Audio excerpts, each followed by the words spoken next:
Hi guys, today I will show you how I make this traceable mini booklet. If you're interested, just keep on watching.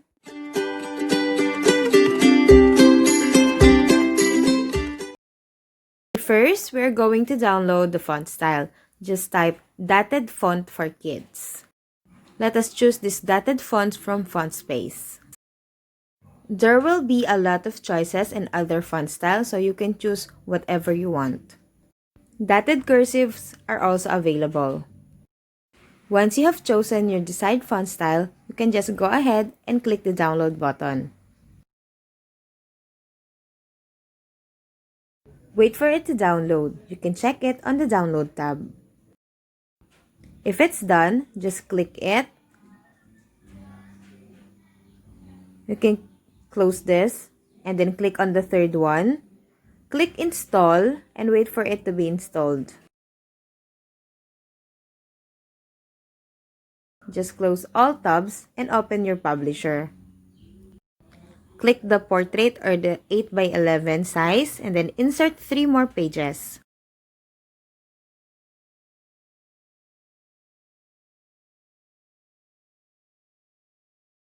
Now let us insert some lines. Insert the first line. Change the color. Then you can just control and copy this one. We're going to copy another line and then we will change it into a red color.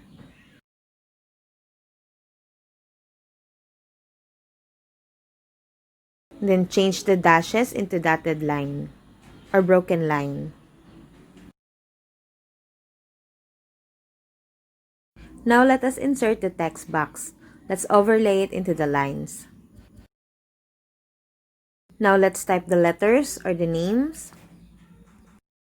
Now let's make it bigger. Just change the font size and then we will change the font style. Choose the font style that we downloaded a while ago, which is the dotted kids font style.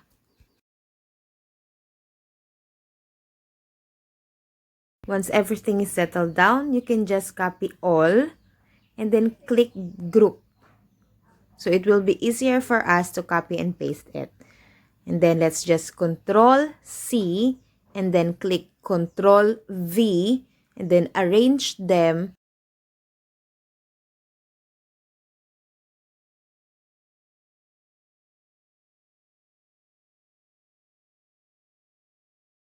When you're done arranging them, just Control A again and then click Group again. So it will be easier for us to copy and paste this to another pages. Now let us just click on the other pages and then Control V so it will be paste. Do it to all the other pages. Now you can just change all the other text to whatever you want. It could be letters, it could be numbers, it could be names.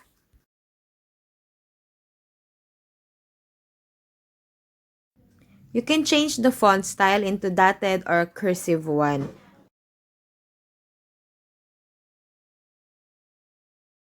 When you're done, just click the file or Control P. Click this one and then make sure to choose side fold quarter sheet. So it will be like this. Then just click print. Then after you print it out, you will have something like this. We're going to fold it in half crosswise and then fold it again lengthwise. And there you go, you already have your mini traceable booklet. If you enjoyed this tutorial, don't forget to click the subscribe button and the bell notification button.